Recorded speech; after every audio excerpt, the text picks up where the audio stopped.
Our story begins in the Coruscant underworld as a single clone trooper is scrambling to escape the security forces closing in on him from all around. Fives knew everything there was to know about this war, and the clones, and about Palpatine. The Chancellor was arrogant, and when Fives was brought to the Chancellor's medical facility on Coruscant, Palpatine used the psychosis drug that Fives was injected with to his advantage. He told Fives something very simple. He is right about the inhibitor chips. They are going to be used to control the clone army in order to take out the Jedi Order once and for all. Palpatine revealed he was behind it all, and when the truth came out, Fives' psychosis drug made him have a pretty reasonable reaction, all things considered. He fought, and he escaped the medical facility. But as Fives ran, he realized something. No Jedi was going to believe him, no senator, or no politician. Fives realized that the only people he could trust with this information were his own brothers. So, Fives acted on that sudden clarity, and he would find a Rhodian man getting into a speeder. Fives pushed him out of it, apologized, and began flying the speeder right up through the underworld sinkhole. Fives knew of one single communicator on Coruscant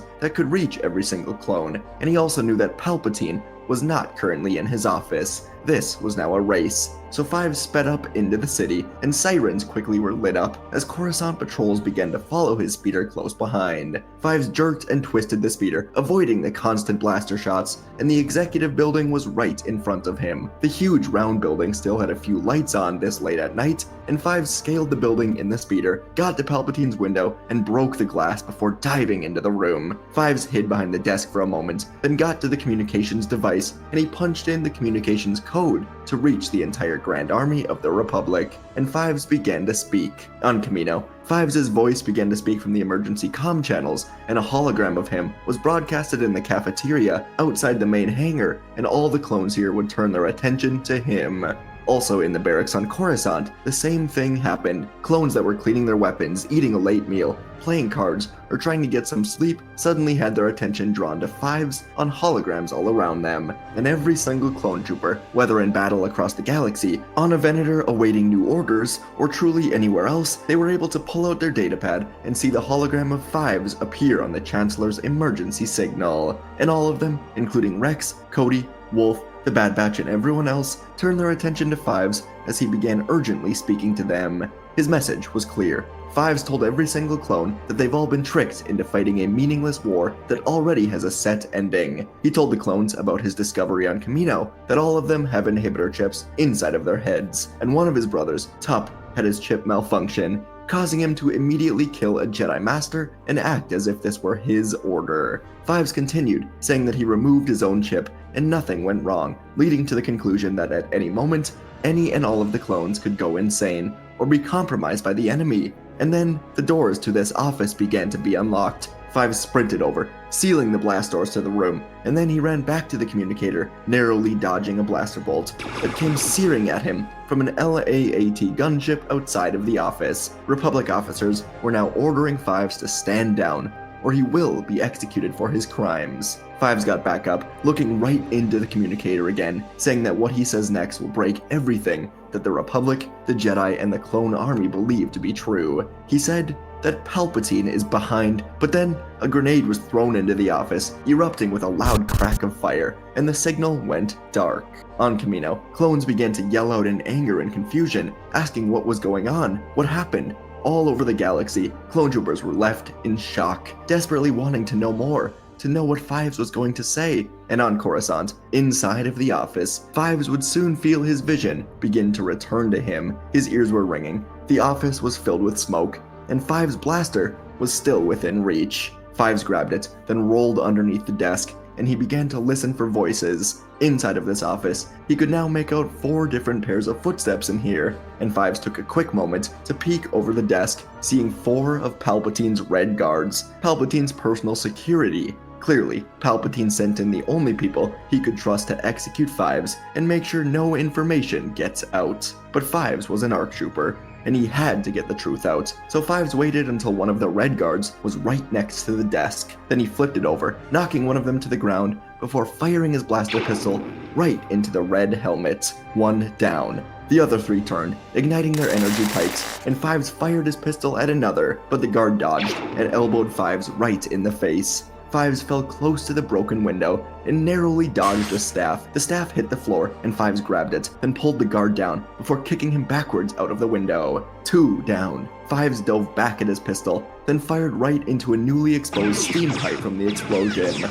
The steam hissed right into another guard, causing them to shriek in pain, and Fives fired a blaster right into their chest as the final guard now got to Fives, knocking the blaster away, then plunging the staff into Fives' side before Fives could move. The electricity pulsed through Fives' body as he stumbled to a knee, but he couldn't give up yet. He kicked the guard in his knee, causing him to stumble backwards, and then Fives pulled the staff out of him and cut right through the neck of the red guard. His head fell as Fives dropped down back to his knees, exhausted, concussed, and bleeding heavily. But he crawled to the communicator, used it to stand back up, and he switched it back on. Across the galaxy, once more, all of the clone troopers would listen to Fives as he spoke, telling all of them that Chancellor Palpatine is in control of the inhibitor chips, and he plans to use them to turn the clones against the Jedi. It's all a plot to allow him to be the only victor in this war. That's why his guards were just sent to kill him. And as all of the clones heard this, a missile was fired from an LAAT gunship, and Fives looked into the cameras at all of his brothers, and he told them to do what is right, remove their chips, fight for the Republic, not for Palpatine.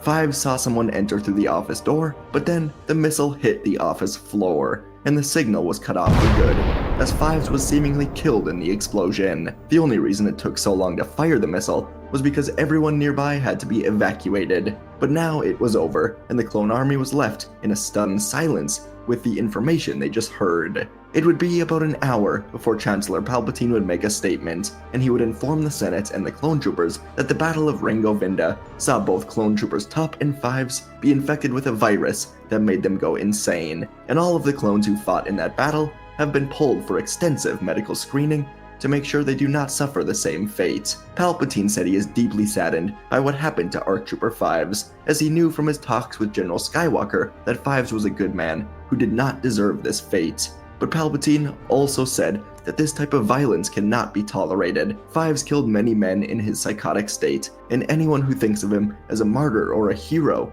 is gravely mistaken. Fives went insane. There is nothing more to it. Palpatine ended the message, sitting angrily in his chair beneath the Senate chambers. He had to hope that this was the end.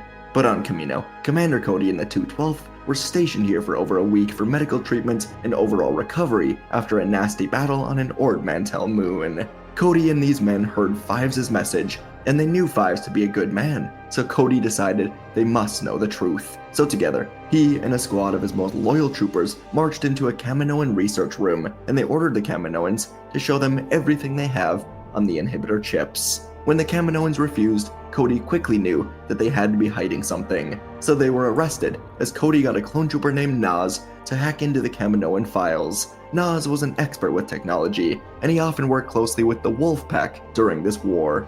After an hour long or so, Nas would find the inhibitor chip files and all of their information. The files did indeed say that they were ordered by Jedi Master Sifo Dyas, but there was more to it than that. After the chips were ordered to be put into the clones, an alteration was made to them by someone new. Someone called Tyrannus altered the chips, inserting the list of executive orders, but one of them was in highlighted letters, and it was called Order 66. Cody ordered Nas to go into it, but this file was more secured than anything else, so Nas said it was nearly impossible to hack into. But even just clicking into this file immediately sent an alert all the way back to Coruscant and into Palpatine's desk below the Senate chambers. Palpatine, thinking everything should be back to normal soon, was informed that the clone troopers were still digging. So Palpatine decided that he had no choice any longer. If the clones wanted to know the truth so badly, he would give it to them. The war would end today, and the Sith will rise up in the coming Empire.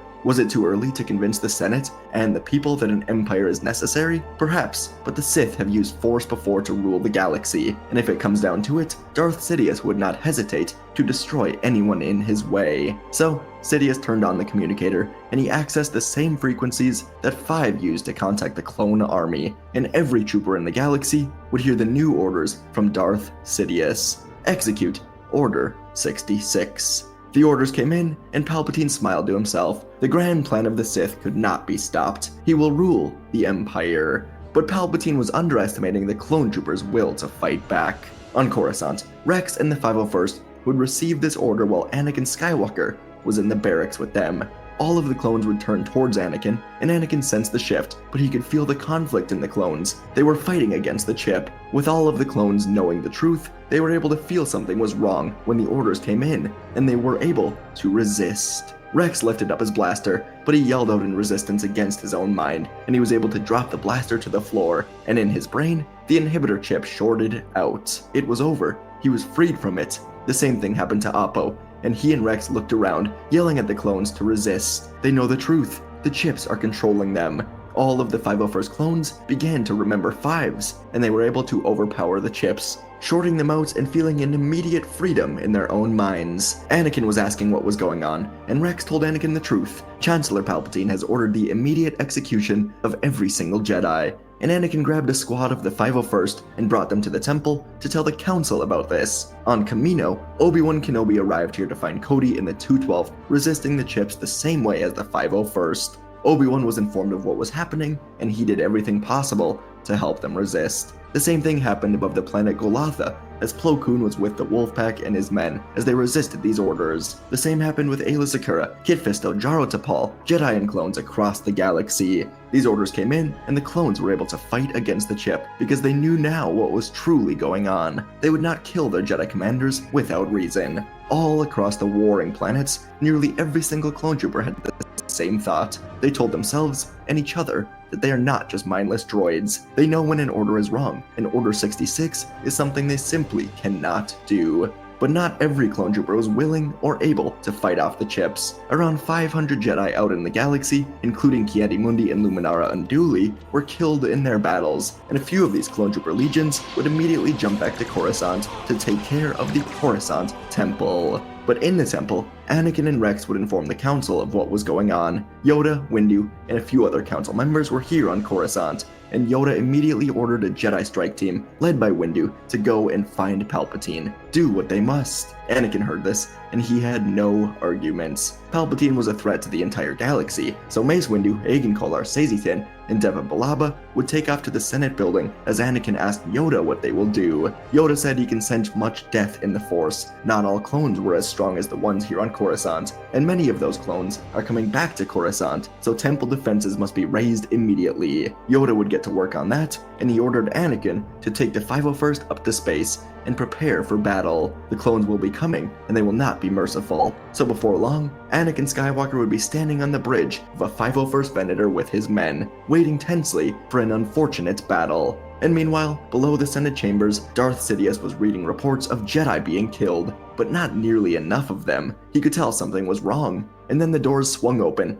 as the squad of Windu, Kolar, Tin, and Balaba entered, igniting their blades. Palpatine asked what the meaning of this was, and Windu told Palpatine he has committed treason against the Republic and is under arrest. But Sidious would not be going down like this, and he flew through the air, igniting his red blade and fighting the Jedi. Almost immediately, Sazitin and Agen Kolar would be cut down, but Windu and Depa, the former master and apprentice duo, struck back hard against Sidious. Above Coruscant, as Anakin, Rex, Oppo, and the 501st waited in an anxious silence, two new fleets emerged. Ki-Adi-Mundi's forces, led by Commander Bakara, immediately realized that Anakin and the 501st were not following Palpatine's orders, so they were left with no choice. They rained heavy cannon fire onto the 501st fleet, igniting a space battle, and moments later, Commander Gree's Venators under the fallen Jedi Luminara emerged from hyperspace and joined the battle as well. These clones were not themselves. The chips had burned into their minds, and Rex hesitated only for a moment. Then,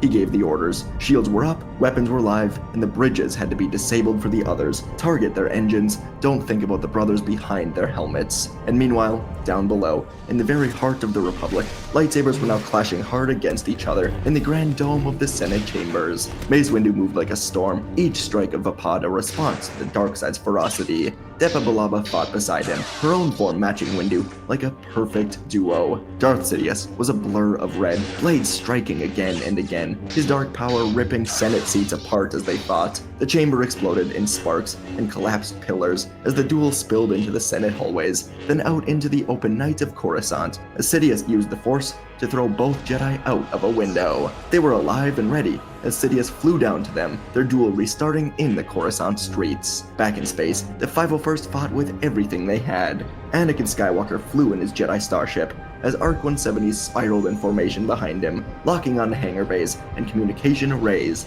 Clone gunners hesitated as enemy Venators returned fire, because each ship destroyed meant countless brothers lost. One of the 501st Corvettes managed to board a hostile Venator, disabling it from within, but not before taking heavy casualties. Rex watched on a holofeed as his squad planted charges on a reactor core. He knew these clones, he'd served with them on Geonosis. With Luminara, he watched with tears in his eyes as the ship blossomed into an explosive flame. But it had to be done for the safety of the galaxy. The battle on the surface tore through the avenues of the Senate District. The red blade of Sidious slashed through a civilian hovercar, sending debris flying. Windu followed, pressing the Sith Lord into a retreat. Balaba used the distraction to leap above, crashing down upon him. Their lightsabers tangled and clashed against each other, drawing gasps and distant screams from bystanders as the duel continued. The three of them rose to a tall building, and above them, the sky flickered with the glow of battle. And then it all changed. A Venator struck by a focused barrage from the 501st cracked in two. The explosion illuminated the clouds, and Rex stood on the bridge, breathing heavily, eyes locked on the wreckage of their brother's fleet. Victory had come for the 501st, but it had taken everything from him. Sidious looked up at the sky as the clones loyal to him were defeated. His mouth opened in a snarl of disbelief, just as Windu's saber came down upon him, and Depa drove her blade through his chest a second later. Sidious died as the clones loyal to him fell, and it was over. The next week of the war would be spent in heavy negotiations after the Republic Jedi Council and senators investigated Palpatine and found his direct ties to Dooku. When the Separatist Senate was made aware that their leader was working to create this war, the Separatists abandoned Dooku and Grievous, while giving up the location of the corporate leaders to the Jedi. Nute Gunray, Hoggle, Wat Tambor, and the rest of them would be quickly captured, leaving Dooku and Grievous with an army, but no more support. And ultimately, the war would come to an end, with the Separatists making a final stand above Geonosis in what would be known as the third and final Battle of Geonosis. Dooku and Grievous would be destroyed, and peace talks would truly begin. And when the war was officially ended, Anakin and Captain Rex were in the clone barracks together. Rex couldn't get over the battle against his brothers, but today, something would begin to cheer him up. Ahsoka Tano would enter the barracks, and behind her was none other than Fives himself. When Fives was giving his speech and came under fire, Ahsoka was watching from the underworld, and she went and saved him just before the LAAT gunship missile could kill him. Fives and Rex would hug for a long while, and Rex would ultimately leave the Grand Army, pursuing a new peaceful life out in the galaxy, just like Fives and many other 501st men. The galaxy would settle in without war, and Anakin would be made a Jedi Master after convincing Ahsoka to return as a Jedi Knight. Padme and Anakin would stay together, but their relationship was much more open now for the galaxy to see, and the Council would allow it, as the galaxy was returning to peace times, thanks largely to the two of them. And for years, the Jedi Order would help maintain peace by arresting Maul, fighting crime families, and ensuring that every single clone trooper had their chips removed, so they could either live a free life or stay with the Republic as security in the galaxy without war. And folks, that is our video for today. Hope you guys enjoyed this one. I did. I always like doing the Order 66 or the Fives videos. They're just, I don't know, a lot of fun to really explore that character and the possibilities. So this was, one I thought would be fun. Just, I guess I was rewatching some of the Bad Batch and the scene where Palpatine speaks to the clone army. I was like, cool, what if that was Fives? And that just turned into an entire video. So thanks for watching. Appreciate you guys. Let me know what you thought. I had fun with it. Hope you did as well. The office scene where Fives was fighting the guards and just trying to survive and get the message out was really fun to write. So hope you guys liked that, and I'll see you in the next video.